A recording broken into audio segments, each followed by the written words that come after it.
दोस्त किसी ने खूब कहा है कि कई जीत बाकी है, कई हार बाकी है, अभी तो जिंदगी की सार बाकी है। यहाँ से चले हैं नई मंजिल के लिए, यहाँ से चले हैं नई मंजिल के लिए, यह तो एक पन्ना था, अभी पूरी किताब बाकी है। हेलो नमस्कार दोस्तों, आप सभी का स्वागत करते हैं आपके अपने YouTube चैनल प्रिंस पटना वाले पे। दोस्त आपके सामने एक प्रश्न दिख रहा होगा और ये प्रश्न टाइम एंड वर्क का प्रश्न है और ये बहुत ही ज्यादा रेलवे और एसएससी का पसंदीदा प्रश्नों में से एक है। तो चलिए इस प्रश्न का करने वाले हैं पोस्टमार्टम और अपने 2 मिनट कीमती समय निकाल करके इस वीडियो को जरूर अंत तक देखिएगा, नहीं तो आपके साथ बहुत बड़ी धोखा होने वाली है। क्योंकि आप एक बहुत अच्छा कंसेप्ट आपका छूटने वाला है, तो अंत तक जरूर देखिएगा। बहुत ही मिनिमम समय में आपको इस क्वेश्चन को बताने वाले हैं। तो चलिए इस प्रश्न को देखते हैं। प्रश्न कह रहा है कि एक किसी काम को 30 दिन में करता है, एक किसी काम को 30 दिन में करता है। आगे बोलता है कि उसने 60% कार्य पूरा किया और छोड़कर चला गया। उसके बाद बी आया और शेष कार्य को 21 दिन में कर दिया। ठीक है, उसके बाद बोलता है कि एक साथ मिलकर ए और बी उसी कार्य का 65% कार्य कितने दिनों में करेंगे। प्रश्न ऐसा है कि प्रश्न कह रहा है, पहले प्रश्न को समझ लीजिए। प्रश्न समझ गए तो आंसर तो यूं ही आ जाएगा 2 सेकंड में, कहते हैं ना।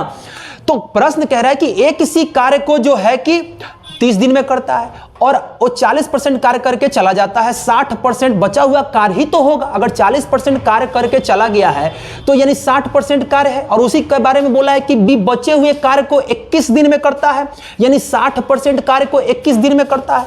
तो यानी बी जो है पूरा काम कितना दिन में करेगा, तो 60% कार्य 21 दिन में, तो 100% का कार्य निकाल देंगे तो बी कितने दिन में पूरा कार्य करेगा पता लग जाएगा।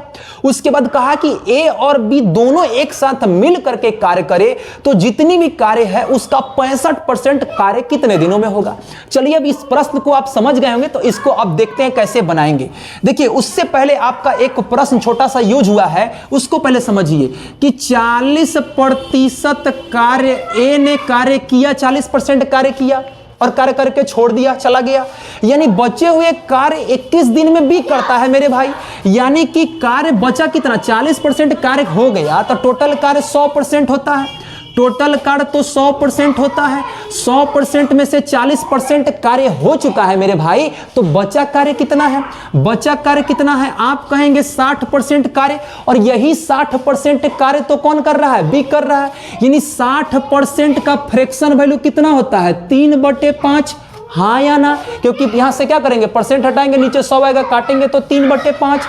यानी कि 3/5 कार्य जो है, 3/5 कार्य जो है ये बी करता है 21 दिन में। तो आप ऐसे लिख दीजिए कि 3/5 कार्य जो है 21 दिन में करता है। कौन करता है भाई, 21 दिन में बी करता है 3/5 कार्य। तो एक टोटल को डिनोट करता है, यानी कि एक कार्य कितने दिनों में होगा भाई, तो 21। हाई देखिए नीचे है तो कहां जाएगा, ऊपर। 3 नीचे है, ऊपर है तो कहां आएगा, नीचे। 3 7 21 7 5 35। यानी कि यहां से आप निकाल लिए क्या कि एक यूनिट रिप्रेजेंट करता है टोटल को, यानी कि एक जो है 35 दिन में करने का मतलब क्या बता रहा है कि जो यही यानी कि बी जो है टोटल कार्य को कितने दिनों में कर देगा, 35 दिन में, जबकि ए उसी कार्य को कितने दिनों में कर रहा है, 30 दिनों में। कोई दिक्कत? तो बस अब आपको पता लग गया कि ए किसी कार्य को कितने दिन में कर रहा है और बी किसी कार्य को कितने दिनों में कर रहा है। ठीक है ना, तो आप यहां से यहां पर लिख दीजिए कि ए जो है, ए जो है किसी कार्य को करता है 30 दिन में, ये तो दिया हुआ ही था, और बी जो है किसी कार्य को कितने दिनों में करता है, 35 दिनों में। देखिए यही तो बात निकालना था और कुछ था ही नहीं प्रश्न में। यही बात आप निकाल लिए कि बी 1 यूनिट कार्य करता है 35 दिन में, यानी कि बी पूरे कार्य करता है 35 दिन में, क्योंकि एक रिप्रेजेंट करता है टोटल को। ठीक है ना, फ्रैक्शन में, और परसेंट में जाते तो 100% का वैल्यू निकालते। ठीक है ना, अब इसका कर लीजिए आप एलसीएम ले लीजिए, तो 35 और 35 का एलसीएम लीजिएगा तो 210 हो जाएगा आपका यूनिट कार्य। 210 यूनिट टोटल कार्य हो जाएगा, यानी कि टोटल जो वर्क है वो 210 यूनिट है।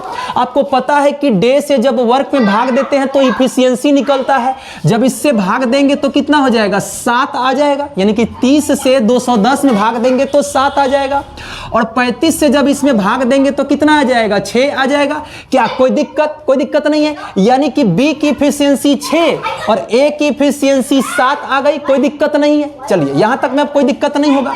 तो कहा आपसे ये बात है कि अब 210 से कार्य नहीं कराना है, टोटल कार्य का 65% कार्य ही कराना है ए और बी को एक साथ, यानी कि 210 का कितना 65% कार्य। तो कार्य कराना कितना है, 210 का 65% हटेगा तो नीचे आ जाएगा 100, कोई दिक्कत नहीं है।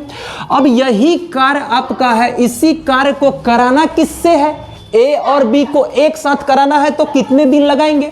तो देखिए ए और बी को जब एक साथ कार्य कराएंगे तो करना तो कार्य है 210 इंटू 65/100 और किस इफिशियंसी से कार्य करेगा, 7 6 13 की इफिशियंसी से, क्योंकि ए करेगा 7 की इफिशियंसी से, बी करेगा 6 की इफिशियंसी से, दोनों एक साथ करेगा मतलब कि 13 के इफिशियंसी से कार्य करेगा, कोई दिक्कत नहीं है।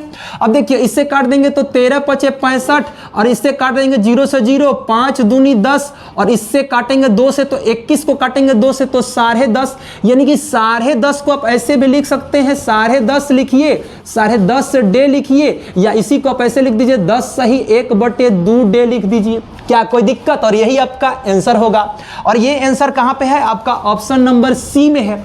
तो इसी तरीके की वीडियो चाहते हैं और आप सभी को वीडियो पसंद भी आता है तो आप सभी इस चैनल पर अगर नए होंगे तो चैनल को सब्सक्राइब भी कर दीजिए और वीडियो अच्छा लगा हो तो वीडियो को लाइक भी कर दीजिए। और आपसे एक छोटी सी बात करनी ये है कि अगर आप सभी को इस तरीके का वीडियो आपको पसंद आता है तो आप सभी कमेंट करिए, क्या हम चैप्टर वाइज यानी टॉपिक वाइज हम आपके लिए वीडियो बनाएं 30 से 35 मिनट की लेंथ में। अगर आप सभी का कमेंट आता है तो जैसे एक क्वेश्चन आपको हम बताते हैं वैसे हम क्या करेंगे कि आपको टाइम एंड वर्क का 25 से 30 क्वेश्चन हम कराने का प्रयास करेंगे, टॉपिक वाइज खत्म करने का प्रयास करेंगे। तो इंतजार रहेगा आपके कमेंट का यानी आपके फीडबैक का। तब तक के लिए आप सभी से हम विदा लेते हैं और मिलते हैं किसी नेक्स्ट वीडियो में इसी उमंग और उत्साह के साथ। तब तक के लिए जय हिंद।